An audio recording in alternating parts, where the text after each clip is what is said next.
Sige, meron kaming presentation, slides, pwede natin ipakita. Ayan o, napakatarik. Grabe na yan. Eh, kung ikaw ay senior citizen, PWD, hindi mo na kayang akyatin yan. Skyway to heaven na yan. Sa Mount Kamuning yan, oh. Napaka-genius naman yung nagtayo niyan. Yan naman sa Shaw Boulevard, napakahaba.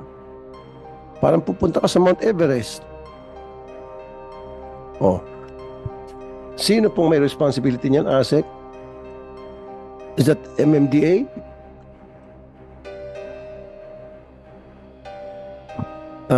Mr. Gabriel Goes, Traffic Officer, Heads Operations Group, MMDA, sir. Sen, good afternoon po ulit. I have to verify, but some of the overpasses and underpasses are under the jurisdiction of MMDA, but some Saan nyo yun? are under MRT po. So, i-verify lang po natin kung alin po dyan yung mga concerns po. Ayan, yung Shaw Boulevard. Kanino yan? MRT. MRT po yan, Sen. Okay. Eh, itong nasa itong sa EDSA Kamuning Footbridge. MMDA sa inyo. MMDA po, Sen. Oh.